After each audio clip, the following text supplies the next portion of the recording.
the ballot or the bullet, freedom or death. We gas ourselves up, but we short on breath. Talking about we eating, but who we really cooking? Dreaming about greens, but ain't nobody looking. No land, no acres, no seeds in the ground. When the hunger hits, who's gonna be around? We starving every day, and it just ain't the food. Feeding the hood garbage, got 'em acting a fool. We flossing with rides, stunting with chains, but these bars we spitting just bring more pain. We guilty as hell, preaching all these lies, selling debt to the kids, and we acting surprised. We commercialize the pain, broadcast the grief, tell the youth to hustle, but hide the beef. We glorify the trap, invite them to the flames, just like Reagan brought the crack on planes back in the 80s when the streets got soaked. My people, my brothers, all got choked. Reagan said no trades, but we know the deal. He left us in the dirt. Man, that shit was real. I was just a shorty watching it unfold, old enough to see how we got sold. War on drugs, but it was war on us. Cops on our necks, no love, no trust. They labeled us thugs, beasts on the block, made us kiss the pavement while they cleaned our clock. Prison became business thanks to Reagan's game. Free labor is the truth in America's name. Slavery's dead, man. That's just a word. Read the 13th Amendment. It's still absurd.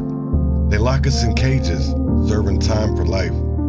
Double digits for wisdom, cutting sharp like a knife. I'm here to say, the chains in the air, it's time we break free, start showing we care. No more flexing for nothing, no more selling out. Good morning, good morning, good morning, good morning, good morning. I got a good show for y'all today. I got a really, really good show for you today, and I'm calling it No Narratives, Just Truth, because all we're going to tell you is the truth in here. We're not going to talk about no narratives, and when I talk about this truth, I'm going to show you documentation. It's not just going to be he say, she said. I'm going to show it to you. Just like all these people won't say names or they won't do this. Well, I don't do all that. But before we get into all to that, right, I thought, listen to the song this weekend. I knew D1 got something new out, and I thought it would be a good choice. It's called Divine Intervention, and we will be right back right after this.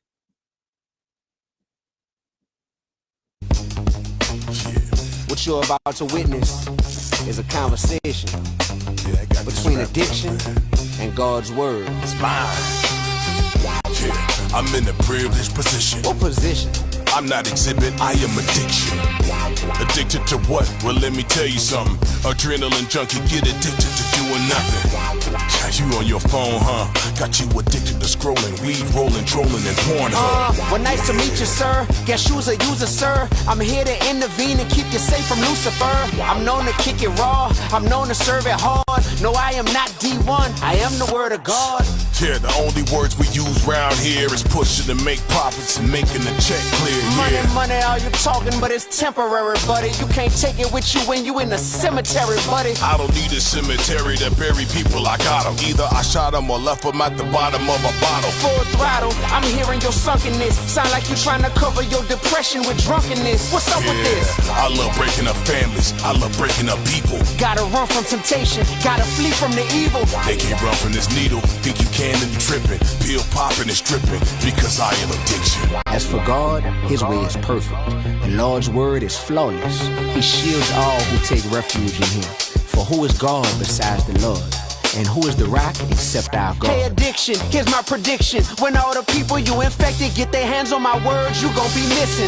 Yeah, you will never get me up out of people's system. Addicted to my violence, go murder people and lynch them. Yeah, you hang them high, but I take them higher. I give them Yeshua's courage to tell addiction, yes, you a liar. They say life is a gamble. Let me send you some wires. You can go out to Vegas, get some American Idols. First you talking about checks, alcohol, now sex. If you really wanna know, homie, that's not no flex. Fornicating with your flesh, too many soul ties. Feel no conviction when you sin, that's when your soul dies. I got a million chimichangas and some cold fries, and you gon' eat them anyway because you love to eat. And even when you you ain't hungry, you still gon' come to me. No, your body is a temple, my brother, that's gluttony. Ain't nobody touching me. I'm addicted to attention, not to mention under one condition, I compromise your convictions. Man, you evil. You ain't got no conviction, you hustling. You got people at their crib looking at you and love. They gon' follow you, but you gon' lead them straight to destruction. I am the word of God, I'm about to end this discussion. You never had more power than me. You been jealous. You been attacking the hearts and minds of the fellas and the women. No more descending, cause at the ending,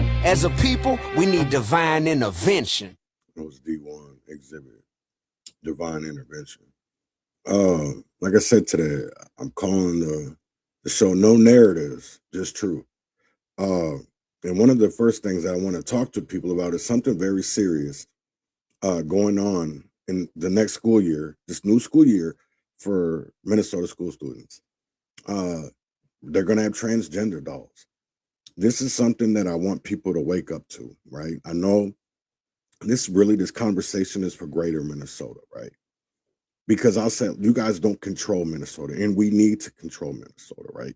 We need to help Rochester, the Twin Cities, St. Cloud, Duluth. And we need to help them fast and now. Because I don't want my kid, listen, one of the things that these kids can barely read and write, but we're going to teach them about gender. We're going to teach them about gender. And this is the society that, because I remember a movie, and probably a lot of people watched it, Kindergarten Cop. Right? There was a scene in the movie where he was a kindergarten cop, and you hear the kindergarten say, boys have penises, girls have vaginas. And now all of a sudden that's wrong. That's wrong. So how is this right? How is this right to teach children about transgenders? We're allowing them to go to drag shows, to do all that extra shit at the libraries. We even allowed a little bit to be talked about in school. But now they're putting it in the curriculum. This is what I want. Why don't people want to wake up? Y'all want to fight over here's the thing. You guys want to fight over definitions of words, but you don't want to fight for Minnesota. Tell me what it is y'all want to fight for. Here's the thing, because I really want to ask Republicans, are we in this to fight to win Minnesota? Are we just in this for clicks, clickbait, money? Because I don't really think you guys are in it to win it. I really don't. So let me get to this story about taxpayer transgender dolls making its way to the classroom next school year, which will be this year. So listen to this. And again, this is not no narrative, even though people say, oh, it's Fox News. Look it up and read it your fucking self. And if you don't want to listen to some of this media, go do your own shit, right? Because we've already been talking about this for years. Already been talking about it for years. And just a lot of people don't take a lot of this shit serious, or they didn't like the messenger. So listen to this about Fox News, right? Fox News, taxpayer fury, transgender dolls, it ain't reportedly, they're going to enter schools. Well, this fall, Minnesota Public Schools will reportedly debut these new transgender dolls for children as young as 4 years old. Get this, they have removable private parts that are included with the dolls. The dolls have gender-neutral names like Sam and Rory and are part of a tax-funded program called My Gender Dolls, launched by the University of Minnesota's medical school professors. Our next guest points out there was no vote on this by parents who were left in the dark. Moms for America President Kimberly Fletcher joins us now. Good morning, Kimberly. Thank you for joining us. What do you say about this? I think that the first thing that we should notice is that in your story itself, you have to have big X's covering those genitalias, but they're going to be shoving it in our children's schools at 4 years old. Why can we not show it on public TV, but we call it curriculum and throw it on our children? These kids are 4, 6, 7. They're learning to tie their shoes, share crayons. They are not ready for these kinds of conversations. Of course not. Kimberly, this is robbing these children of their innocence. And I guarantee there's not a lot of parents, maybe there'll be a few who find out and opt out. But this was all meant to be done under the table without parents, because no parents, left or right, really want this. Right. Only crazy parents do. Let's talk about the medical school professors who are behind this, because that's troubling in and of itself when you have medical professors who don't understand biological reality. And why are they pushing this on the schools? Well, I wonder how many of them actually don't understand the actual science of it, and how many are just pushing an agenda for money. And it's really always comes down to the money. Yeah. And infusing these ideas into children at a young age to confuse them. And if you start to follow the money, I mean, this was put in a campus, a college university for 5 years. And I will say that there are some completely incompatible, it's incompatible with education. The people who are called educators who are putting this together, hiding it in a university, and then slipping it into the schools. And if it isn't for us out there looking for this stuff all the time, then parents wouldn't know. There's no opt-out, and I think they need to start requiring opt-in. If you think that my children at 4, 5, 6, 7 years old should see this, should be playing with genitalia, should be groomed for sex, then you come and tell me, and I'll decide whether or not I want them to do that. Of course, you're right. How about hard no matter what? Wants to have this. Yeah. You make a really important point about the amount of money that is involved in all of this transgender stuff. It's all these people are driven by money as well as ideology, but also money. But stop for a minute, and you've been very successful at organizing parents and getting things done. If you're a parent in Minnesota, if you're a parent of a school where this is going on, it is so frustrating because you feel this is the one thing that I wanted people to look at, right? Because this is state funding, taxpayer funding. That's all I'm going to say is, even though these people sit out here, these Republican legislators will tell you one story, but that's not the truth, and that's not the whole truth. So help them God. And that's the one thing. They call themselves Christians. They call themselves Christians, but you can't even believe what's coming out of their mouth, because they're just like the dirty fucking liars, the DFL. They don't do nothing but lie to us. Absolutely powerless, because in the first place, you can't even believe this is an actual real story. It is a real story. Right. Talk to parents. Explain how they can organize, what they need to do in order to confront the demons that push this stuff. First thing is that they do need to realize it is a true story. When the whole furries came out, I thought it was a Babylon Bee skit. I mean, the kind of craziness that they're pushing on our children. So parents are confused. They're upset and they're like, what do we do? Well, you need to go to the school board meetings. Absolutely. You need to talk to the teacher. I need to start speaking out in every media outlet that you possibly have in your local community and continue to expose this. And the most important thing is unite with other parents. Share this information with them, because they're not getting the information. They're not knowing that this is going on, and they won't believe it. So you're going to have to take a picture and say, I'm sorry, this is it right here. It's a real story. Yeah. And then gather together and start fighting back by speaking out. And hold the picture up at the... That's the one problem that I have, is like everybody... I know that we need to see evidence, proof, whatever, but it's just sad of like when it comes on like certain news stations or certain newspapers, people tell you, oh, don't believe them. But then they'll use that same media company, that media outlet, to talk about the story that they want to. This shit just don't be making no sense to me. And it's crazy as fuck to me. People don't see that. It's like Minnesota has dementia, Alzheimer's. Like, y'all need to go take some medications or some shit. Because how do you not remember the things that happen in your state, your city, even just like years ago, like 2, 3, 4 years ago? It's just out of memories. And I'm really starting to think that, like, when it's out of sight, it's out of mind. And I think that is really what people really need to think about is, there is so much things that are out of sight, so there's so much things that are out of our mind. a school board meeting and watch them tell you you're not allowed to show it. You've got X's over the genitalia. Right. And we've had this happen so many times where we come and we start to read the books or we show the pictures and they call the police and say, you can't do that here. Good. I'm like, really?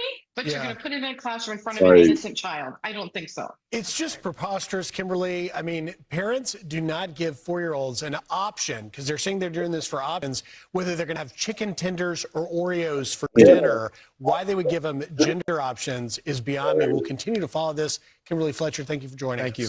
Thank you, Kimberly. That's, like I said, people need to pay attention to what is going on in Minnesota, because there is a lot of things that are out of sight, so it's out of people's mind.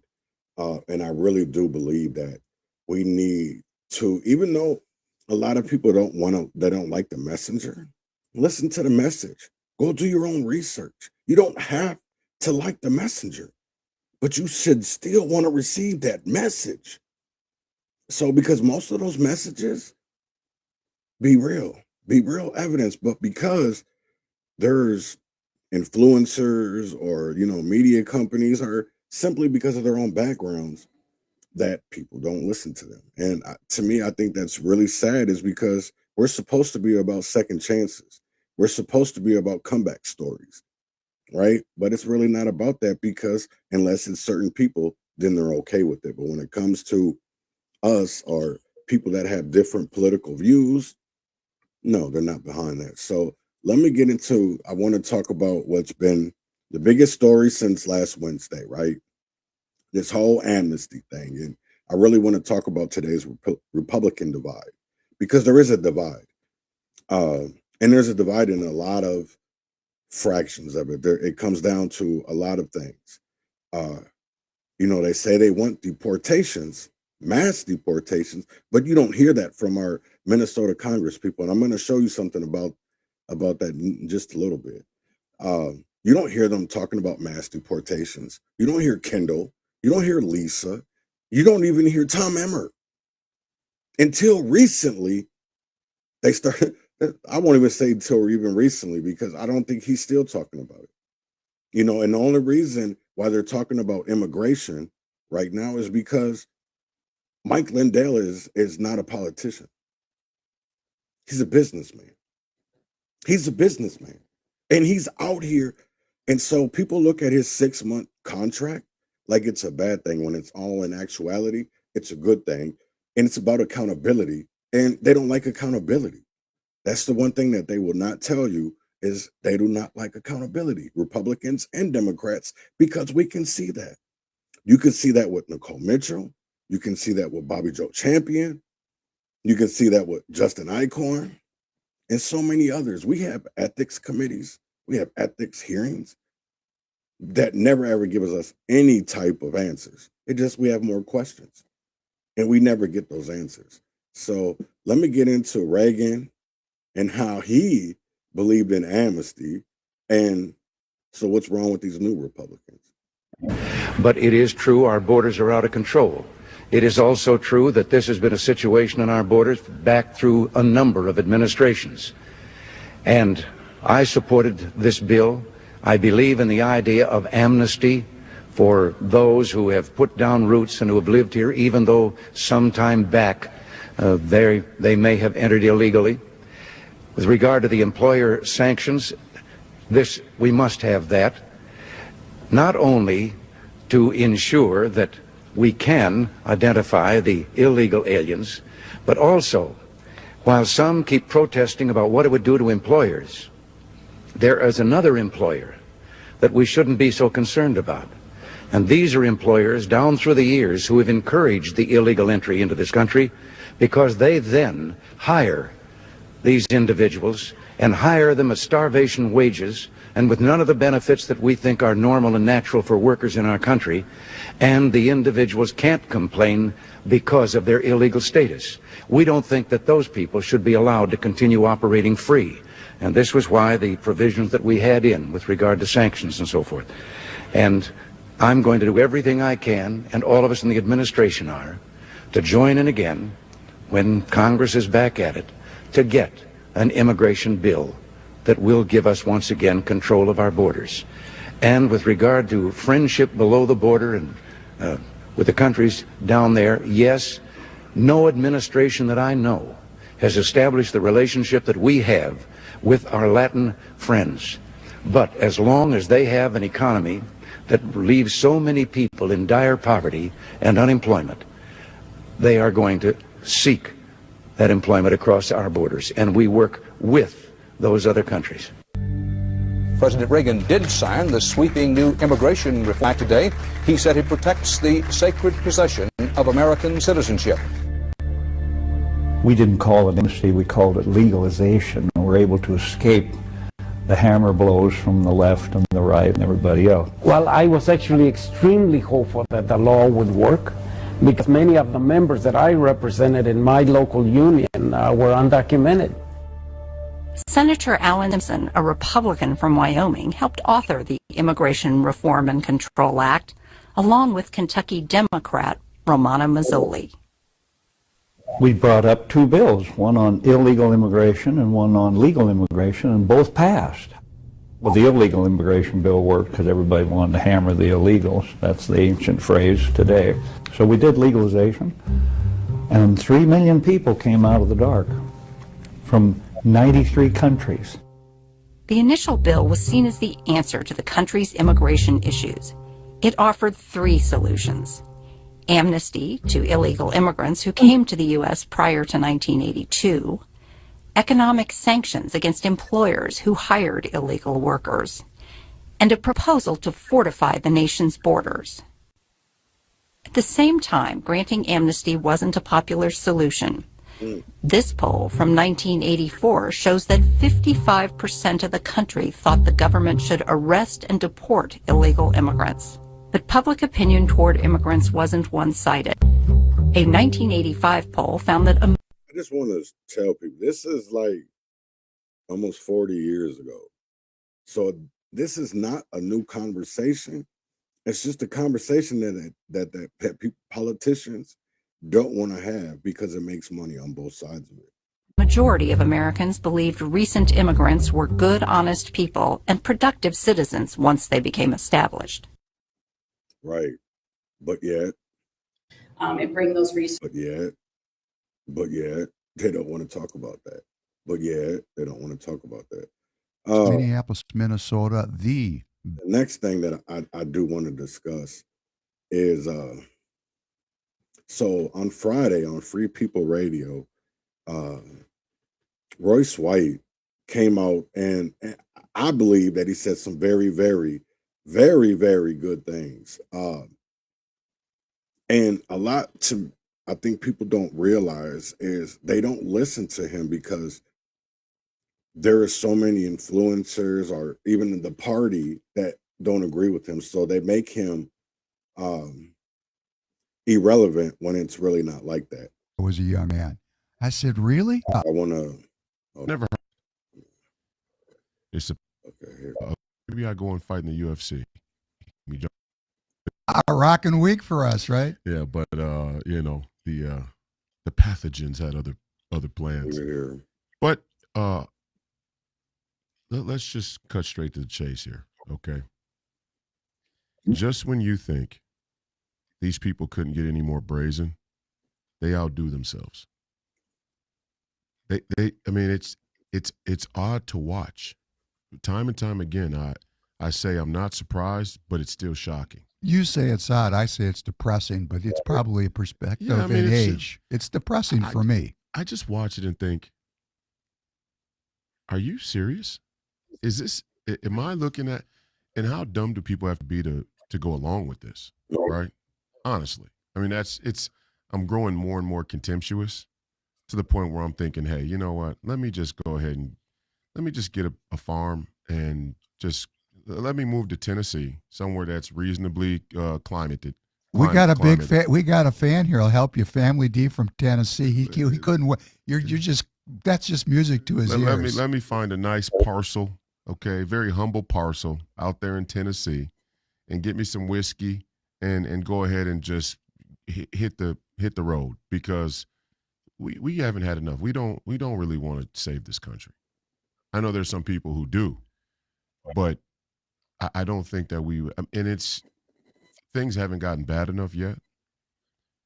And we were talking about me going back and getting my law degree, which is like just a slap in the face of the establishment. Them probably make me jump through hurdles to do that. Maybe not, but it'd just be a feather in the cap, a personal achievement. And I'd surely like to stir some things up in the legal domain when and if possible. And maybe I do that. But maybe I go and fight in the UFC and just, but I don't know. But more and more, regardless, I just think people haven't had enough yet. And that's okay. It's sad, it's disappointing, but it's okay. There have been many times throughout history, we're not special in that a group of people had a very common sense thing that they should be doing, a very urgent crisis that they should deal with and decide for whatever reason not to. It's not the first time. When you were walking in, I was just saying, we're talking about the 70s. And, for my generation, it was maximum freedom, maximum everything. It was just great. And you know what? We flew up our own ass, because when you talk about people haven't had enough, some people have had enough. People haven't had enough yet. Right. And the Republican Party is supposed to be the bastion of freedom. And they're so full of shit, it's unbelievable. Really.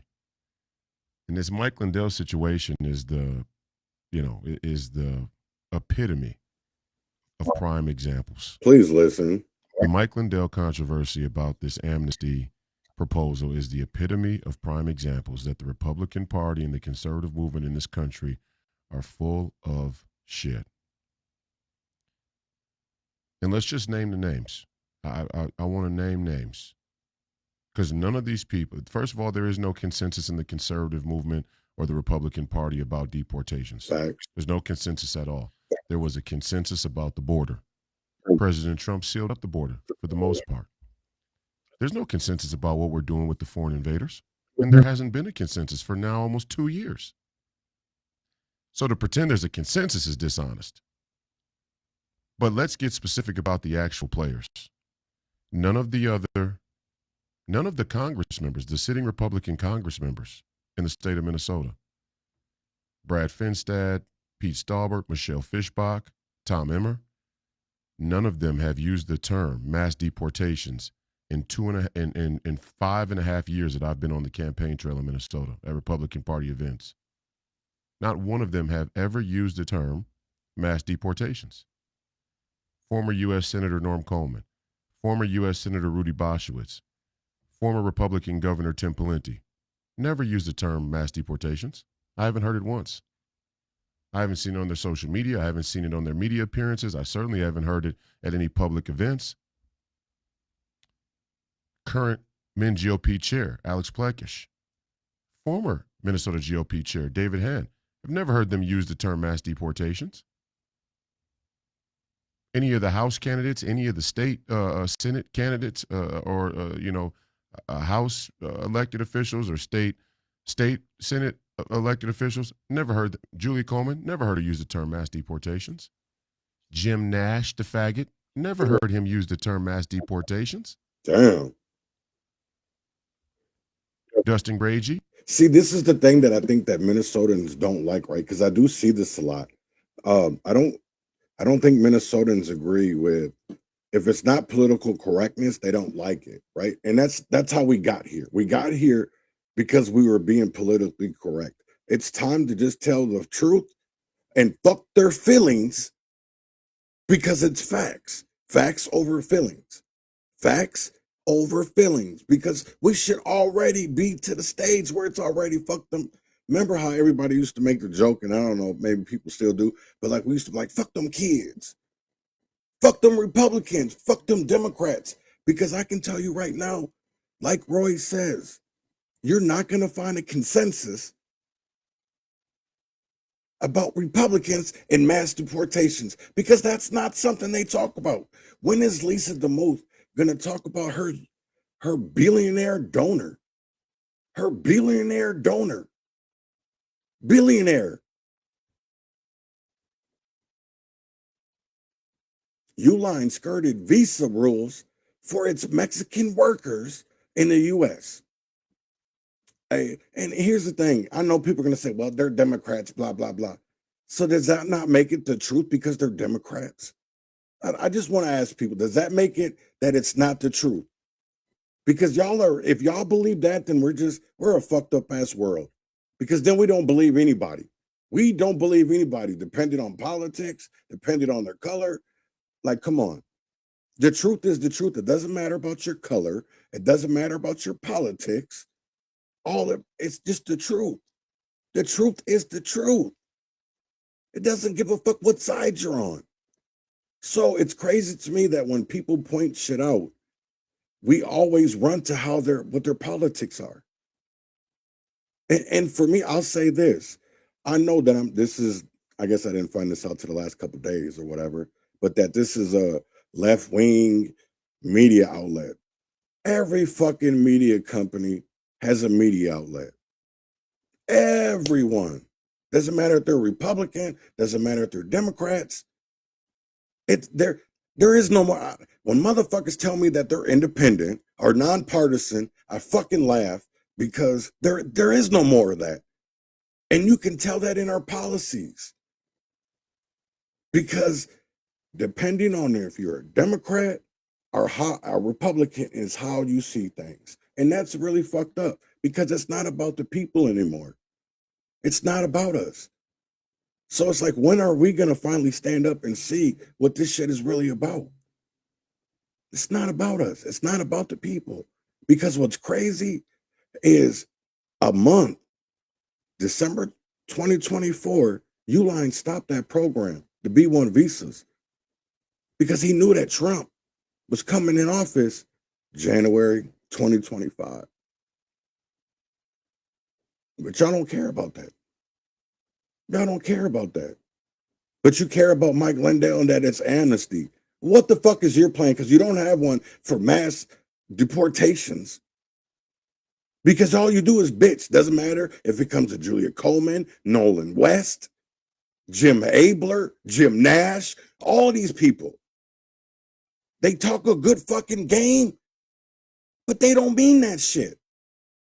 They don't mean it. And that's the crazy thing to me is like, how can people that call themselves Republicans sit here and could endorse like Elisa DeMuth or Kendall Qualls, but yet you bring out all this bullshit about Lindell and don't even talk about your own shit, like Mary Franson. Shut your promiscuous ass up, bitch. Set your open leg policy. Because how many fucking affairs did you have you had your whole time that you've been a representative? Let's answer that. Let's answer that.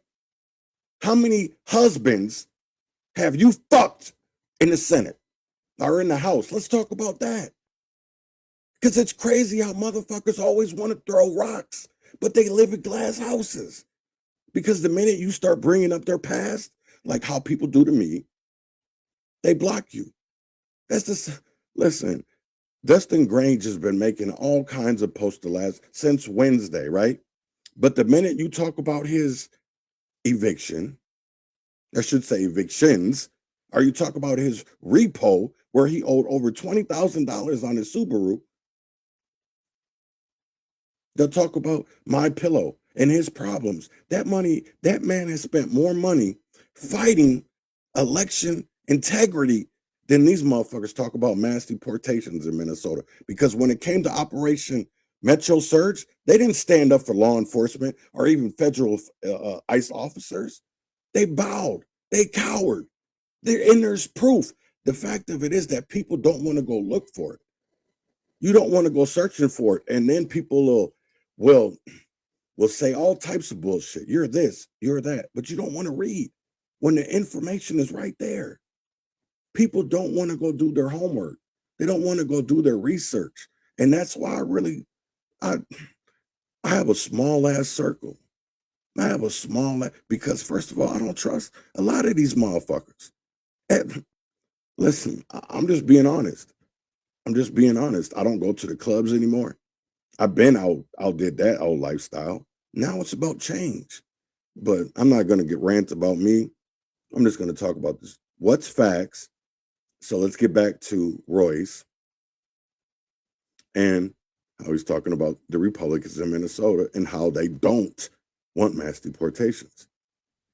May have tweeted the word mass deportations because he can be whoever he needs to be online, but then he supports Michelle Tafoya, Dignidad Michelle Tafoya, who has never used the term mass deportations. Adam Schwarz's never used the term mass deportations. Kendall Qualls and Lisa DeMuth have never used the term mass deportations. What the fuck is going on here? All of these people trying to jump on the Mike Lindell witch hunt bandwagon as though they're hardline or hardcore on deportations or foreign invaders. Right. It's it's the most brazen thing I've seen the entire campaign on either side of the aisle. It is the single most brazen thing I've seen during the entire campaign. Why? Because mass deportations is the number one thing we need to take care of. It's the urgent issue. And they're actually going to pretend that they're not for amnesty. Let's make it clear. If you're not for mass deportations, you are for amnesty. By default. If you're not for mass deportations, you have to be for amnesty. You are by default for amnesty. There's an interim step before the amnesty comes, which all these people are living in the shadows, right? Visa. They're somebody's inventory. Right. I'm not saying right now. I don't care. Get them out of here. No, I'm not making a Get them out of here. I'm saying right now. They're not in the shadows. We know where they are. But they're somebody's business model now. But we know where they are. This again, these are the lies we tell ourselves. They're in the shadows. We don't know where to find them. It's too hard to get them. We can't. We know exactly where they are. You mean to tell me that CENTCOM can put a heat-guided missile up the asshole of a horsefly in the Middle East, and we don't know where 20 million people are in our own country? Right. Well, it says one of two things. Either we have a problem with CENTCOM and their priorities, or somebody's fucking lying. Right. I just think people are lying. They know exactly where these people are. They know exactly where they are. They gave them credit cards and cell phones. Right. They're giving them free health care. Right. They're giving them education. They're letting them in. They're in the schools. We know where they are. They're registering their kids to go to school. I'm not saying we don't know where they are. I'm saying they're on somebody's business model. They're in the business model. If we know right where now. they are, then they need to go. Right. That's it. If you're for, again, I'll say it again. If you're not for mass deportations, you are for amnesty. But the real issue is all of these Minnesota Republican stalwarts are for amnesty because none of them are for mass deportations.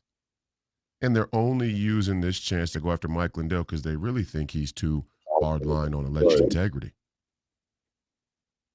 That's the truth. They really think Mike Lindell is too extreme on election integrity. So now they're just going to jump from that. My question is, because since all this has gone down Wednesday, I haven't seen much from Pam, right? And I know she's big about election integrity. So it really makes me I'm thinking where does she stand on it? Because she knows what Mike has gone through just trying to expose election integrity. So because they've done it to her. So it makes me wonder whose ship is she jumping on? Because the Kendall and Lisa ships are drowning. They want to say Mike Lindell, but it's not. Because the minute, the crazy, they talk about all mass deportations, he wants amnesty. So do you too. You don't talk about mass deportations. You don't talk about mass deportations. So it's let's stop falling for the bullshit and call it what it is. Accountability has nothing to do about amnesty. You can call it whatever you want it, but that's not what it actually is. Because our president for Joe Biden opened our borders for 4 years and was just letting motherfuckers in, giving them housing, giving them cell phones, giving them food stamps, giving them health care. But the minute we want accountability, because we're not seeing mass deportations, because the minute we were seeing that in Minnesota, the minute Renee Good happened, and then Alex Pretty, and then you motherfuckers, you backtalked. You wanted a pause. You wanted to end Metro Surge. So what is it? Do you want mass deportations? Or do you want us to be humanly about it? Because how can you be humanly about it when people are impeding and interfering in federal operations, blowing whistles, have little signal checks, but yet y'all will call those people, they're revolutionaries. They're criminals. There's no other word to put that they're criminals. I think America, I'm not even going to say Minnesota, because America has fucked up our morals. We think that something is good because there's so many people that do it, even though it's wrong. Slavery was wrong. It doesn't matter who read it. America did it for a very long time. Then they did black codes, Jim Crow, all through it. But yet, the minute I'm not even going to get into all that, because I'm just going to get into Mike Lindell and Phil Parrish and Lisa DeMoot and Kendall Qualls. Now that President Trump has laid down the gamut nationwide on the 2020 election, and that's no longer a tenable position, that's no longer a tenable attack on Mike Lindell. Now they jump to the mass deportations and amnesty lily pad, like they're hardcore conservatives on that issue. They must be afraid of Mike Lindell. Well, of course they are, but let's go up the ladder. Isn't there name the names? Republican-held House, Republican-held Senate, Republican White House, conservative-leaning Supreme Court. All of them are soft on deportations. The House, the Senate, the White House, the Supreme Court, all four of them are soft on deportations. Right. So for we the people to pretend like there's some cultural consensus in the conservative movement, in the MAGA movement, in the America First movement on this issue is so dishonest. It's irredeemably discrediting. There ain't a handful of Republicans in the entire country. There ain't a handful of Republican candidates or a handful of conservative commentators in the whole country, right, that are hardcore on mass deportation. Certainly not Fox News. Hell, former Republican state rep Glenn Taylor and his beloved Star Tribune newspaper, they're cheering Tim Walz for pardoning Tulu Vang, the admitted convicted child rapist for an invader. So why are we playing? Why we are so invested in bullshitting ourselves? That's the one thing that's crazy for me, right? I want people to think about this. A Republican-owned newspaper, Republican-owned Minneapolis Star Tribune or Star Tribune, whatever the fuck they want to call it, backed up Tim Walz on a convicted 10-year-old child molester. That was his sister-in-law, the man's sister-in-law. Didn't listen to the prosecutors in the case, believed that the sister-in-law was only doing it because she was being pressured, which she probably was by her family, because they didn't want to see their grandkids' father be deported, which he already should have been. So that just shows me that people don't want mass deportations. It's like we break, bend, and fold, and that's what the Republican Party does. And Minnesotans just don't want to see it. Instead of actually just seeing the light, they keep on being blinded by all this bullshit. So embarrassing. It's just fucking embarrassing. And it's like, yeah, there isn't an organizing principle in this movement. And that's the problem. And as long as we leave it that way, and you got to assume that we're leaving it that way by design, as long as we're leaving it that way, people like Mike Lindell are going to fall into these type of situations where, right. And honestly, I had to, when I really thought about what's going on here. Tell him, Royce. You got to give Mike some grace, because what Mike is essentially saying, if we're not doing mass deportations, what are we doing? The quiet part out loud. Mike is essentially saying, without saying it, if the president of the United States, respectfully and in love, if the president of the United States, the executive branch and the federal government have given up on mass deportations, what is a governor supposed to do? Right.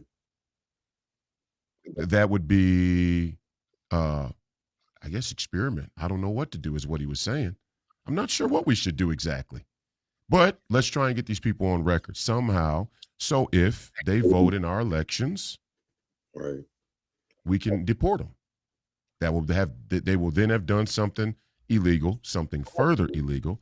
They will then have done something else illegal, and then we can deport them because we know now that they're trying to vote in our elections. I disagree with the strategy. I say the strategy is no, not a wise one, unacceptable. No. We're not waiting around for these people to vote in our elections. We're not waiting for them to have a chance to be mistabulated. We're not waiting around for these people to do anything in the next election. They need to go, and they need to go now. But that starts at the top. And if we're not going to do the mass deportations, everybody's going to have to try and find a workaround for these foreign invaders. And it would appear from the top down that is what that is what the initiative is. Well, we can't really give them, so everybody scramble around and try and figure out what the answer is. Run in a bunch of circles, run on a hamster wheel and try and answer a question that can't be answered about about the immigration crisis. Right. And so, I get it, but it's just that we're not tough enough, right? We're not even tough enough to have the conversation. Let me be the tough one, okay? President Trump, restart the mass fucking deportations. We don't give a fuck about the Iran war. We don't give a fuck about swimming pools. I love the UFC 250 event. It was beautiful, but respectfully, don't give a fuck about that either. Resume the mass deportations, President Trump. I don't need a fucking endorsement. I don't need a pat on the back because the movement is the movement and the ideas are the ideas. Freedom is freedom. America is America. Bottom line. It doesn't need a bunch of complicated, esoteric kumbaya. Right. And that's the problem is we have too much talking and not enough actions being done. And I think people, the crazy thing is people don't want to look at that, and they need to, because that's part of the problem. One of the things that I wanted to, it's already in my bookmarks. I'll show you that. I'll show you that. See, it's like when we go here, right? These were clear calls for pause or end of Operation Metro Surge, right? Senator Julia Coleman from Waconia, most detailed and high profile after the shootings, she posted and released a letter calling on Trump, Frey, and Walz to de-escalate. She specifically proposed a 30 to 60-day pause on targeted street-level ground enforcement operations so agents could be pulled back, tactics reevaluated, negotiations could occur in exchange for Minnesota jurisdictions starting to honor ICE detainers for criminal offenders. Let's see, because I put them all up here. It was Julia Coleman, Nolan West. There was a few, and it's like, is this what people really see? Nolan West, after the Alex Pretty shooting, he stated, it's clear that Operation Metro Surge is causing more harm than good. Because the leftists, your little buddies on the other side of the chamber, were impeding and interfering with federal operations. And then you had our governor calling them Gestapos, saying that's the Nazis. Come on now, what are y'all doing? Y'all fell for the okie doke. And instead of just owning up on your bullshit, they lie. They do more smear campaigns. That's what I don't understand. Is like, why is all this on Mike Lindell now? Because he didn't talk like a politician. Is that because he wasn't politically correct? Like, come on, man. This shit don't make no sense to me, right?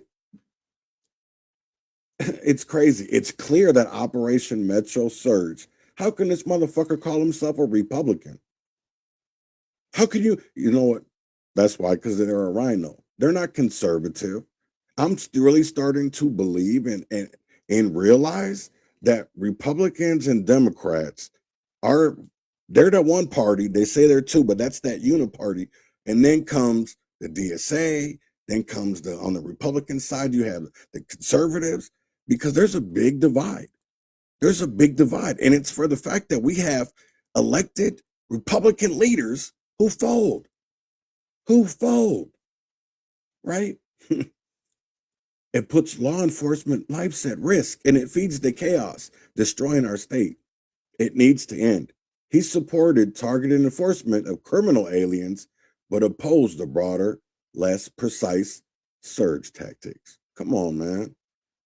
Senator Jim Abler, Anoka, Nolan Westers from Blaine, denounced the surge and called for the federal government to withdraw the roughly 3,000 ICE and Border Patrol agents.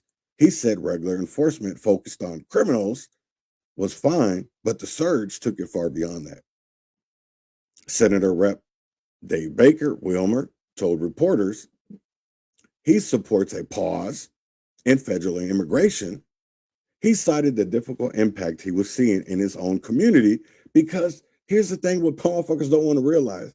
Wilmer does probably have a big-ass population because of their turkey plants. And it's funny, I never seen this nigga come out and talk about how those plants were using child labor illegally and didn't even get fined that much. So it's like, really, nigga? I'm sorry for saying the word because I really am trying to get away from that. But it's like, how do people fall for that shit?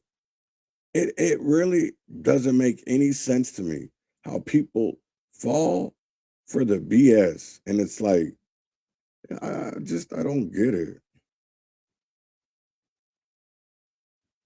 Or even like with Kendall Qualls. Brian Nicholson told his workers earlier this month, and this just came out today. If you want to go read it, I'll put it up there. Told his workers earlier this month at an Albertville manufacturer that he was doing everything in his power and even seeking divine intervention to strike one of the 5 Hail Mary deals so he could pay his employees. Come on, man. Do we really want people like this?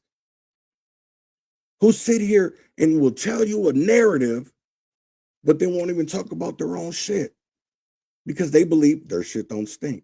That's crazy to me. Like, I really don't understand it. It's okay. Here's the thing another thing that I want to show you, right? Even when it comes down to Republicans. So Alpha News put this up. Robert has been talking about this for years about Fang Lee. And now in 2026, so is it the messenger? Because it's not the message. I'm being for real here. Like, it can't be the messenger. It's got to be the messenger. Because you only believe it when people rag Alpha News all day. But then yet, when motherfuckers put the truth out here, come on, man, it should be wild to me. It's like, what do y'all really stand for? Because it ain't the truth. It's not transparency. And here's the thing that I wanted to say too, is that politicians in Minnesota are weaklings. I walked away from BLM and Democrats because of socialism. I walked away from establishment Republicans because they break, bend, and fold and are not real conservatives. And I'm 100 on that shit. I'm not. Here's the thing of it is, if Lindale and Parrish don't win August 11th, and Royce doesn't, I probably won't vote November. And I'm probably a lot of people that I know, my opinion is don't vote because they don't want shit to change. They don't want shit to change. So, what's a matter of fact, I might even vote DFL just to piss these people off. Sure the fuck ain't voting for Amy. I might vote for, they lucky the primaries at the same time because I'd vote for Kobe Lane. I'd vote for Kobe Lane. Just a matter of fact, if it wasn't such a big deficit in this primary, I probably would go vote for Kobe Lane just to make sure that Amy Klobuchar was not getting in there. But I'm going to vote for Lindale, and whatever happens in the probably end up voting for even one of the independent candidates in governor because I'm tired of it. I think a lot of people are tired of the games. We're tired of being lied to. You know, I was one person who was around these people since when I first jumped into this with George Floyd. When I saw that shit, you know, I'll admit I was blind. I was following people. I wasn't doing my research, but the minute I started doing my research, my eyes opened up. And then the 3 babies happened over North Minneapolis, where I seen that BLM didn't care and Democrats didn't care. It was just a money grab to them, right? So I walked away from that shit. I started calling out people that I considered friends, people that I said I loved, but yet my morals and values wouldn't allow me to be around that. So I distanced myself, right? So here comes 2022, right? I was around Marcus. We had this old big old crew, Black Lives in the Streets. We were doing that. But because we were considering, and I think this is one of our biggest mistakes was considering a Republican organization inside of over North Minneapolis, because we were firebombed. People were stealing packages, all doing all kinds of shit. I really wasn't getting any help. And the only people that really helped me, it was Marcus would come over. Marvina helped me paint a whole bunch, especially due to with the roof and shit. I got video. I mean, it's not a lie. And I had video cameras everywhere on the whole property. But I didn't get no help from Republicans. To be honest, around that time, they were just panhandling the Somalians. I'm just going to keep it straight up. That's what it was. They had a Somali outreach over on Park Avenue, dead in the belly of the beast, and for the Somalis, and more catered to them. We were invited to the 22 Somalian Republican dinner. We had a table. Me, Laverne, Brian, Marcus, sitting there. The thing of it is, like, what people don't even realize is, like, me and Walter used to be cool.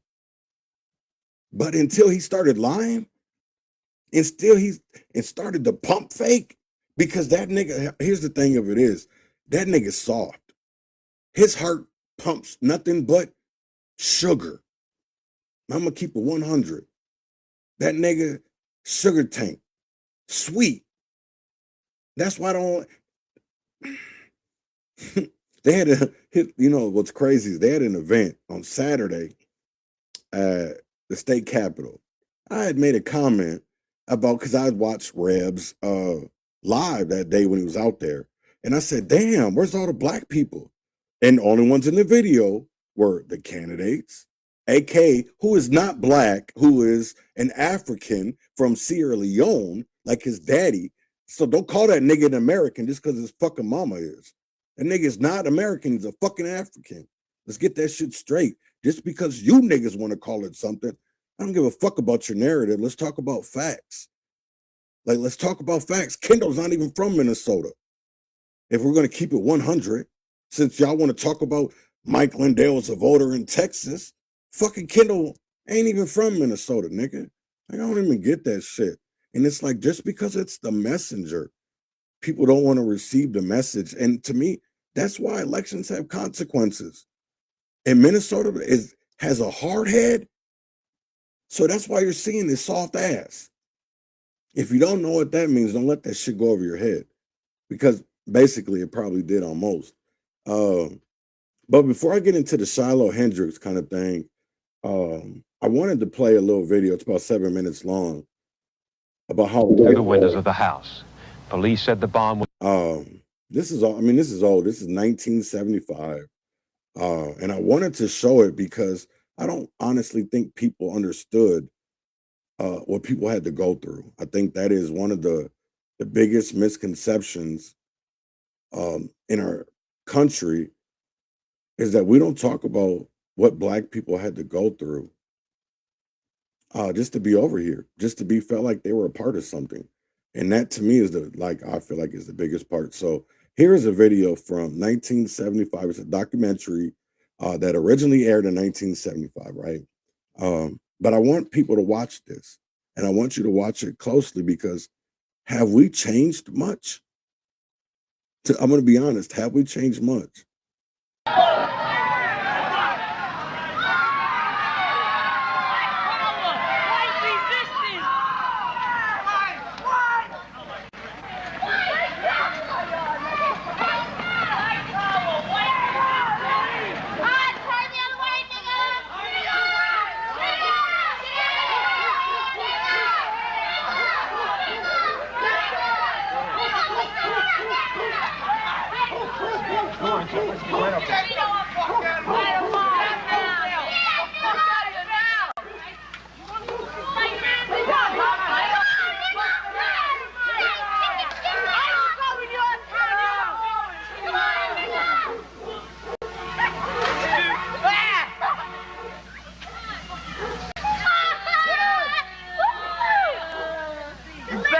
Turn around, Hey, don't come back! Don't come back! What?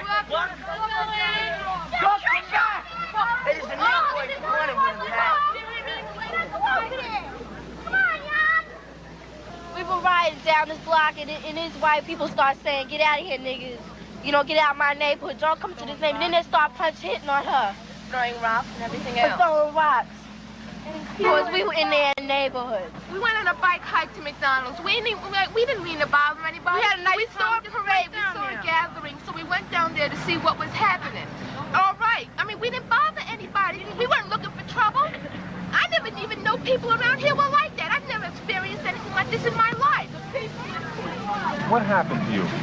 Nothing happened to me, but this little boy, short boy about my size, or little short, had picked up a rock, and he was in the front of all these tall honkies. But he threw the rock. He tried to hit my sister, but he almost hit me about that much away from me. And I was sure where she had. It hit me with that rock. I would pick up the rock right next to me and hit him right dead in his face. They always say niggas are doing everything. They always say we're doing everything, right? We didn't, every time the white people come down the block, we don't push them out their neighborhood and throw rocks and start hitting them. We don't bother the white people around our neighborhood, but when we get in a white neighborhood, they just push us out. Yeah. Everybody with us, they said we're nothing, you know, they were a piece of dirt, dogs. I mean, that's the way you treat an animal. I mean, God, we're human beings. Yeah. You don't treat other people like that. It's just wrong. Black, white, I don't care. A person is a person. Skin should have no bearing on how you treat a person. That's just wrong. I hate their goddamn guts. You know, it was hard. I watched this last night, actually, and it was kind of hard because of like just seeing the reaction and how, I mean, these are kids. I mean, I have kids this age. And to be them, to see how they were treated, to be spit on, thrown, this shit's sad. I mean, I understand that maybe the laws were a little bit different then, but it was like, I could see why the Black Panthers did what they did. Because it should be about self-protection, self-defense. It's not about getting revenge, but self-defense. Because when is it going to be able for us to be okay to fight back? When can we finally stand up and say, enough is enough? And I'm not just talking about Black people. I'm talking about the poor communities, because I can tell you right now, they're not thinking about us at all. They're not thinking about, and I'm talking about us like I'm saying us because I'm talking about us. I'm talking about the people that make minimum wage jobs, that they don't want to get rid of the immigrants because they can pay them cheaper. They can pay them cheaper. I so hate this country sometimes, man. I shouldn't even say it like that, but I hate the people. Because it's like, when did the truth become such a bad thing? Like, everybody used to hate me because I was a shit talker and would tell white lies. I'm going to say white lies because it would mostly be the truth, but I would leave out certain parts of the story to make it so it wouldn't hurt the other person. So to me, that was a white lie, but it was still wrong. And now that I tell the truth, people still don't like me. So you didn't like me when you thought I was out here bullshitting, which I probably was, selling drugs, robbing people, shooting at vice lords in Minneapolis. Y'all nigga, you know what I'm saying? Like, that's old. That ain't me no more. That's a whole nother life that I don't even, I mean, I remember because I lived it, but I don't want to be a part of. I'm not okay with going out to the clubs. I smoke my weed, sit at the crib. I don't drink. I don't smoke cigarettes. I don't do shit. I sit here and read. I do research. I figure out how to. Right now, I'm working on a big ass proposal, and it probably nobody will probably pick it up. But hopefully, I'm hoping that one day, and maybe this year, I can fund it myself. You know, there is nonprofits. I don't know. A lot of them are left leaning or whatever, but I do their applications. I've done their processes. So hopefully, like even the Nexus Community Fund or whatever, it's like $50,000. It started. Their application opened on Juneteenth, and then you had until July 19th. It took me about 2 weeks to sit here and write it into to make sure that I wanted to make sure that everything that I put in there is what I wanted them to hear, because you had to do it to certain words. So I had to condense what I was actually talking about. And the thing that I wanted to talk about is, especially with the $50,000, is that I wanted to supply myself. I don't want nobody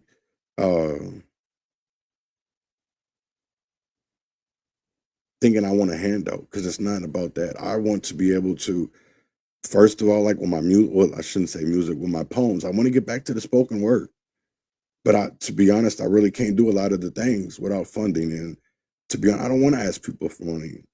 I do it myself. So it's been hard, but I would rather not ask people for help, because strings come attached with it. And like, that's why I love Reb so much, because there wasn't no strings attached to it. There wasn't none. All he wanted to do was help. And I appreciate that. And especially when it wasn't coming from people that for a time there I loved and respected. And I really put them on a pedestal. And all that really changed in April of 2021, when me and some others, we had an organization called Good Trouble, and we took over downtown during the Derek Chauvin trial. We got a lot of backlash, not only from police, but from the community. But I didn't care, because I believe what I was doing was right. And this is the time that, like, I'd already known Mel Reeves, but I had conversations with him, and, you know, he was telling me some shit I'm not going to repeat or whatever, but like, especially with certain organizations in Minnesota and how they looked at him. Damn, rest in peace, Mel, because he's a good dude.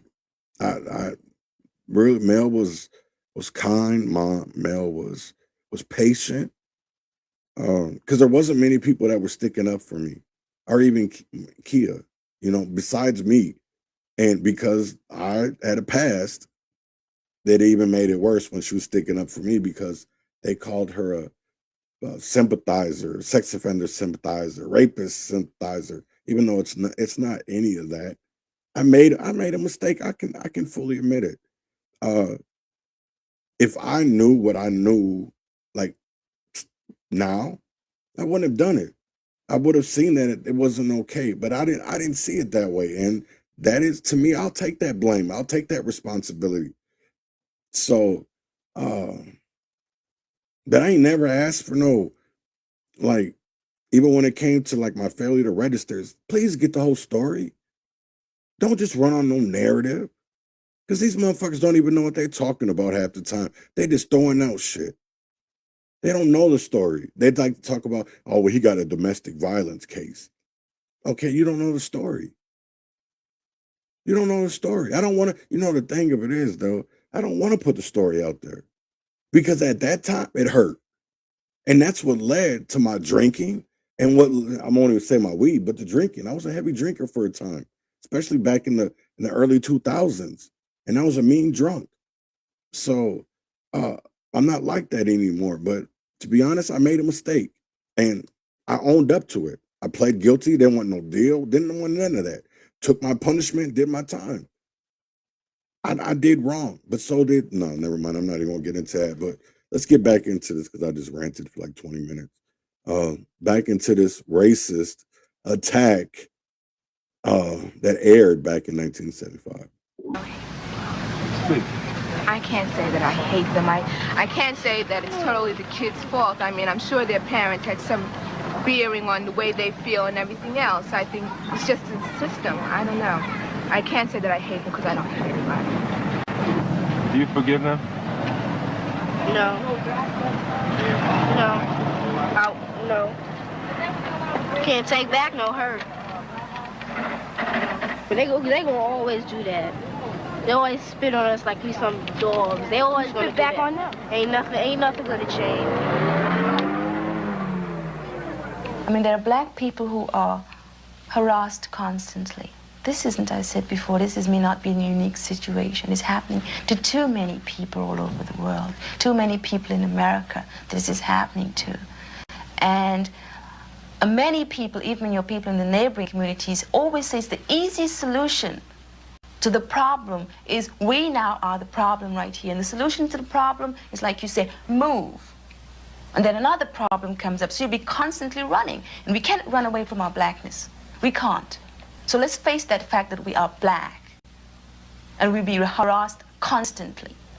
Whether it's here, whether it's in a job situation, whether it's on busing, whatever. And we have to decide at a time, what are we going to do about it? As people, what are the good people going to do? What are the, people as people, whether you're black, whether you're white, what are the people going to do about situations like this, or situations that's happening all over? What are you going to do? What are we going to do as a family? We're here for... In the summer of '74, Tony and Glenda Spencer bought this 7-room house on 136th Avenue. They came to New York from the West Indies after living in London. Spencer, a photo engraver in Manhattan, said they just wanted a good place to live. But some whites suspected them of blockbusting, of trying to force lower property values on Rosedale homes so other blacks could afford to buy here. Before the Spencers moved in, their house was set on fire with gasoline. They moved anyway. On New Year's Eve day a year ago, while the Spencers and their son slept, a pipe bomb exploded on the porch and smashed through the windows of the house. Police said the bomb was intended to wipe out the family. Attached to the bomb was a note that read, "Nigger be warned. We have time. We will get your firstborn first." It was signed, Viva Boston, KKK. My first feeling when I saw it, I thought, my God, these people are trying to kill us. What they think this is, this time of the morning, who are the animals that could be doing things like this? That was my first thought. And my second, my main concern was to get my family out of the house once we called the police. And they claimed at the time there was another bomb outside. My main concern was to get my family out. How did this terrible thing affect your children? How did it affect them? It has affected them in many ways. They're very apprehensive now about being children. About going out and, doing the things that boys do. You got to remember there are 3 boys, and boys always get into things. And it's got them now where they look twice at everybody. They're wondering about the people that they live around. The people lives around in this neighborhood, they wonder, could that be the person? Why are these people hating us? Why are they doing the things that they do to us? Especially when my youngest son was beaten up twice in our own front garden. Wow. When they ask you these things, why? What do you tell them?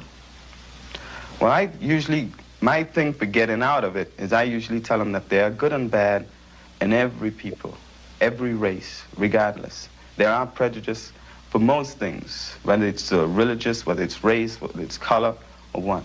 And we just happen to be amongst a few people whose minds are warped. And therefore we cannot class everyone that we see in this neighborhood as the same.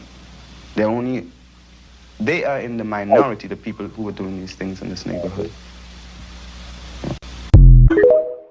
That's what I want people to sit here and know, that when you think you're the minority, you're really not, because there's a lot of us. That's one thing that I figured out, that and it took me a while to figure it out or whatever, but I will say this, that I did figure it out, and I did find my village.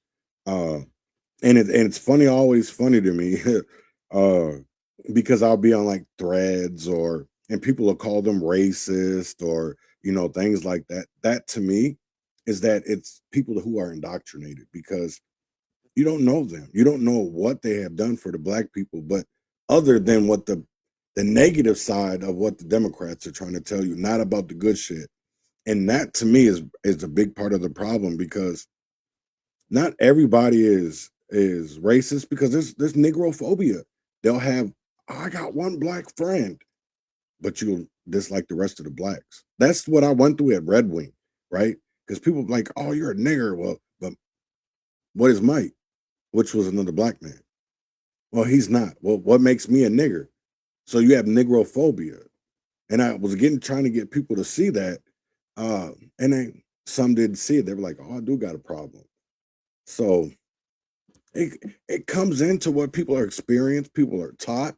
And until we have those conversations, I think the world will still be, the society, Minnesota will still be the same way. It's nobody wants to have conversations about solutions.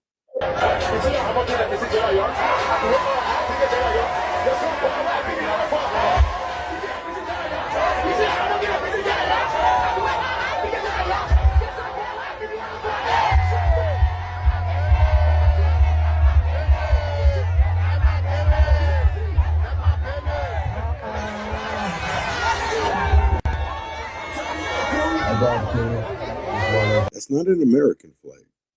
That's Liberia. I had to do my little homework last night. I thought it was American. I put this post out here last night. I was like, can we admit that America has imported? Because this is wild. I put invaded at first, and somebody corrected me and say, no, you should say imported. So I didn't really do. I just fixed the word with imported and took out invaded. So it was invaded up there. Because this is wild. I didn't even know that we had a big Liberia population. Cheaper labor. Imported means bringing goods, services, or ideas into one country from a different country. So if you see, that's how with the Sharia law, or even what do you call that? I can't remember the name for it. Damn it. I can't even remember the word I was thinking. But even to go back on that, before I get up out of here, I wanted to play this. It's a video that explains the Minnesota GOP establishment and the DSA machine. Because this been going on for a very, very long time. And I do believe people need to hear the truth and they need to know the truth. It's not just a narrative. Me and Robert say this all the time because we put it out there. It's just that people don't want to go look at the information because they want to believe that the people that they're rooting for or they're endorsing are still good, but they're bought out. They've been a sellout. They've been a sellout. If you really look at it, but too many people don't. They don't want to look at the connecting the dots, or they don't want to put two and two together because they've already learned that 2 and 2 don't even match. So I should match, but it doesn't. So I want people to listen to this. This is Phil Parrish, and he's talking about the 20 years of apologizing never stops the abuse. In July 2020, while Minneapolis was still smoldering, 7 House Republicans voted with the DFL on House Resolution 1. The resolution declared race a social construct with no biological basis, claimed racism is embedded in America's foundation beginning with chattel slavery in 1619, and ordered the House to run every bill through an intersectional race equity lens. Lisa DeMuth cast one of those 7 Republican yes votes. That is not rumor. That is the Minnesota House Journal, page 187. That vote was not an isolated lapse. It was the public face of a 20-year operating system. Negotiate from weakness, prioritize survival over confrontation, and never force a real fight that might risk the seat or the donor check. From that position of weakness, they failed to see that the predictable chaos of 2020 was premeditated and coordinated by people of ill intent. That blindness is part of why federal challenges to affirmative action frameworks now have traction. The racial equity machinery was deliberately advanced while too many Republicans treated it as spontaneous outrage rather than engineered aggression. Approaching from weakness produces a deeper failure, the inability to recognize evil when it is standing right in front of you. For 2 decades, Minnesota Republicans have behaved like the long-term victim of abuse who keeps apologizing to the abuser, as if their own existence somehow justified the beating. They learned that boldness is expensive and caution is safe. Business donors and even some conservative mega donors learn the same lesson. They prefer predictable insiders who will not rock the boat too hard. When the party refuses to close the deal, the money simply roots around it through outside groups. The result is a self-reinforcing loop. Caution preserves a few seats. It never builds a durable majority. The weakness never ends. While that apologetic model ran the Republican side of the table, the DFL was given free rein. Unchallenged control produced exactly what you expect from a protection racket with better lawyers, hundreds of millions in federal and state funds flowing through shell nonprofits, LLCs, and connected players, while whistleblowers got buried, and most politicians looked the other way. Feeding Our Future remains the clearest example. More than $250 million stolen from a program meant to feed children. Luxury cars, houses, jewelry, and overseas property bought with money intended for hungry kids. Over 200 meal sites, dozens charged, more than 60 convictions or guilty pleas. The ringleader sentenced to more than 41 years in order to repay over $240 million. Only a fraction of the money has been recovered. The same patterns appear in daycare fraud, COVID relief theft, and vulnerable adult exploitation. Taxpayer dollars did not merely get stolen. They were systematically converted into political infrastructure, activist networks, media allies, and pressure groups that further entrench the machine and keep any opposition permanently on the defensive. That is how the DFL morphed into something closer to a DSA-aligned syndicate. The fraud was not a bug. It was a feature that paid for the very activists and agendas that keep alleged Republicans in a permanent position of weakness. Every time the cautious establishment chose not to force accountability, the machine grew stronger, better funded, and more aggressive. Today, the same model persists. Dustin Grage and Lisa DeMuth, backed by the same cautious establishment lane and heavy outside money, still operate inside the old framework. They talk tougher now. They pass limited anti-fraud measures when the math allows. Yet the fundamental posture has not changed: manage decline, protect the seat, hope the other side eventually gets tired. Meanwhile, the networks that looted the state keep operating under new management and new branding. The pattern is visible to anyone willing to look, including the people inside the room. They have had 20 years of opportunities to correct course. They have chosen not to. Whether that choice is repeated miscalculation or something closer to complicity is a question every Minnesota voter now has the right to answer for himself. There is another path. Mike Lindell and I did not come out of the cautious establishment. We came out of the fight. 21 years of Navy intelligence chasing terrorists and their financiers taught me how criminal networks actually operate. Years of whistleblowing on daycare fraud, COVID relief theft, and election integrity cases taught me that the same networks adapted to Minnesota politics. We do not negotiate from weakness. We do not treat the DFL machine, the nonprofit grifters, and their enablers as legitimate partners. We treat them as the organized crime syndicate they are. Minnesota can still be a place where working families keep more of what they earn, where parents control their children's education, where farmers and small businesses are not regulated into the dirt, and where the rule of law actually means something. That vision is not complicated. It simply requires leaders who will stop managing decline and start reclaiming the state for its citizens and its constitutional republic. The old model of caution has failed. The evidence is in every empty storefront, every inflated budget line, and every fraud investigation that somehow never reaches the top. Minnesotans do not have to keep accepting the same losing strategy. They can choose proven fighters who already understand the enemy and refuse to fold. The choice is on the ballot. Philip C. Parrish, candidate for Lieutenant Governor of Minnesota. Lyndall Parrish. That's what I want people to know of. Like, we do have a solution. And it's crazy that people can't see the way that they've not only just Democrats, but the way Republicans don't want it out, how they teamed up against Mike. And I think people really need to look at that and really take it and pay heed to it. It's real. None of this shit is for play. None of this shit is fake. I've been talking about Bobby Joe Champion since 2022. I've been talking about Latricia Vitaw, Mary Franson, even though I met her in 2022 when she came down to Rab's church. It was Paul Novotny, Elliot Ingen. Somebody else was there too. It was Mary, Paul Novotny, Elliot Ingen, somebody else. But we were at Rab's church over north, and we had a little meeting. I was able to meet the Republicans, a few of them. And I've had this is what people don't remember, right? Or never cease to remember, or they seem to forget.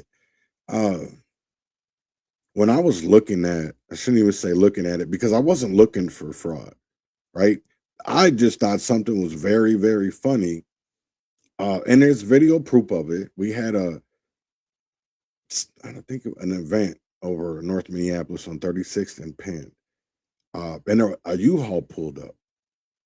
A man got out of the car and talked to me and Marcus. It was Empress Watson, who is at that time was Amy Bach's boyfriend. Said he had a U-Haul full of food. Could he leave it here and he'll come back and pick it up, just get rid of all the food? So that's what we did. We handed out milk. I mean, literally, there was so much. We were going into the apartments and going door to door and leaving not only, well, try not to leave the milk, but we'll leave the box of food if somebody didn't answer. You know what I'm saying? So we were trying to get back. But that's when I noticed, and he was like, yeah, I get paid $100,000 to do this. I said, what? I looked at Marcus and I said, nigga, something ain't right with this shit. But we never put two and two together. And I've been talking about that for a very long time.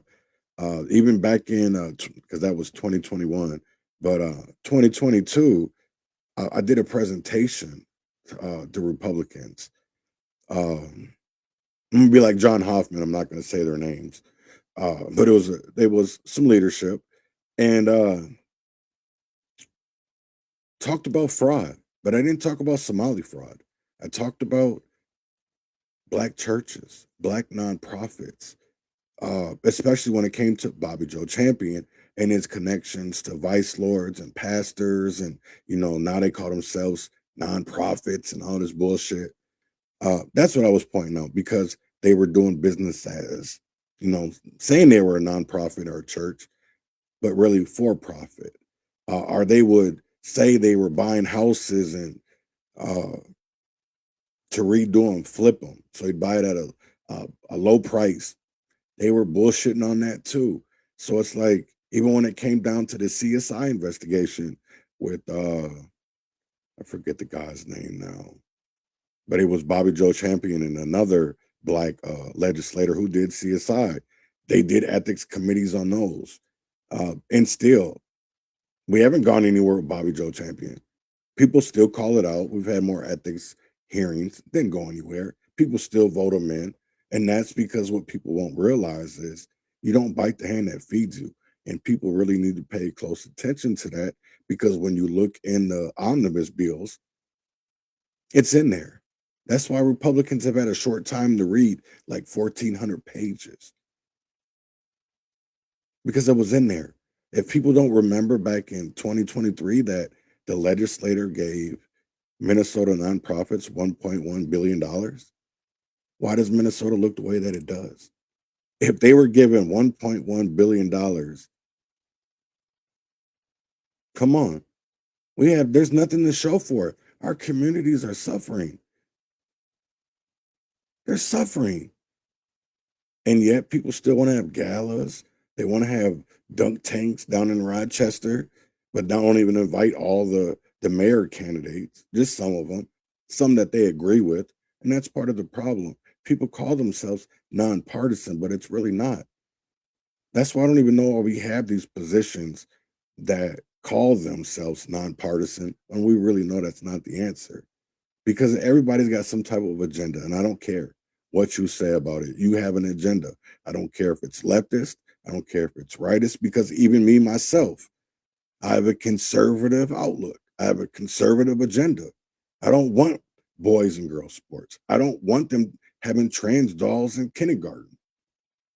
I'm not okay with that. I'm not okay with how when Joe Biden was president, we had open borders and they weren't doing deportations like they were doing with Trump. But when they started doing them, then you had the DFL complain, and not only just the DFL, you had some Republican legislators in Minnesota who spoke up and say, enough's got to be enough. And that's crazy to me. And more people need to call that out. So, first of all, the reason why I would never vote for Lisa is because of the 2025 power sharing agreement. That made sure that there wasn't any subpoena power when it came to that fraud and waste committee. Something that I saw back in 1992 with Paul Wellstone, Sharif Willis, John Singleton, the director, and they were talking about the impact in inner city cities when it comes to gun violence and drugs, And a lot was said. And I do believe that's one of the reasons that I know people are going to be like, you're a conspiracy theorist or whatever, but I really do believe that's one of the reasons why they took out Paul Wellstone. So I know people are going to say that's a conspiracy, but it is what it is when you put all the connections together. Because when you look back at history, anybody that has fought for Black people and especially didn't listen to their handlers, they got killed. Or if they didn't even have handlers and they were just scared of their power, we got to think about Fred Hampton. They killed him. We have to think about the Black Panthers out in California, Chicago, and even about the MOVE movement in Philadelphia in 1985, where they bombed the whole neighborhood, a whole Black neighborhood. We have to talk about the Black massacres that happened down south, because I can tell you like this, it's generational. That trauma, that pain, because it just didn't happen overnight. It didn't happen overnight. So I want people to think about that, because it definitely did not happen overnight, because we got here through policies and people not paying attention to the bigger picture. I'm going to get up out of here. I won't be here. I'll probably do an episode Wednesday afternoon instead of Wednesday morning, because I'm going to enjoy Cheap Charlie's. They close on Friday for good. They close the doors. So I'm going to be going to Cheap Charlie's for breakfast. So I won't be back in time to do a 10 o'clock show, but I will try to do an afternoon show, because there are some things that we got to talk about and we need to have a discussion and conversation about before we can go forward, because the primary election is in under 3 weeks. I think it's 2 weeks starting tomorrow. So we gotta pipe up. We have to do what's right. What is good for Minnesota? Is it listening to the people like Lisa DeMuth? Is it listening to Kendall Qualls, who have failed Minnesotans time and time again? Lisa with her leadership, Kendall with his lies. Shit is running his BP pick. His employees haven't been paid their last 2 paychecks because he's having money issues. How is that? Do we want somebody like that? I seen Walls' wife, Gwen, she endorsed Angie Craig. And I think what people were talking about, there was a rift between the Flanagan and Walls family is showing because they endorsed Angie. So I think people need to look at the bigger picture and understanding that sometimes we get narratives. We got to say no more narratives, just truth. No more narratives, just truth. So I'm going to get up out of here. I'll see y'all Wednesday, probably in the afternoon. But until then, stay good, stay positive, because life is short, but also enjoy it. Don't be scared. Don't get fear-mongered, but be positive. God loves you. And don't have these people talking about walk behind God. Act like God. So get up out of here. It's Wednesday. Here is the Hated Christ, Bryson Gray, and I will see y'all same time. Well, I shouldn't say the same time, but I'll see y'all Wednesday, probably Wednesday afternoon, and I'm up out of here. This is Urban Conservative, Chaz Neal. Deuces. The Bible around that Christian realm. The money changed you, Christ changed me. Boy, I'm signed to Christ, you can't pay me. A quiet Christian, something that I can't be. I know if they hated Christ, then they gon' hate me. Hate me, hate me, hate me, hate me. A quiet Christian, something that I can't be. I know if they hated Christ, then they gon' hate me. I ain't the CHH rappers, boy, I'm done with y'all. To be real, I don't need a cosign from none of y'all. Say it's for Christ to sign the deal so they can fund it all. I'ma repent even if my numbers fall. Say it's my tone, get your Bible out so we can see. What was Jesus' tone in Matthew 23:33? What was Jesus' tone in Matthew 16 verse 23? Y'all went south and think you mature, now you really weak. He was hated for calling out sin, how about you? If not, I'm confused cause you supposed to be hated too. It's a narrow path, it won't be many, just a few. A little leaven ruins the loaf, you ain't in the crew. Being loved by the world is overrated.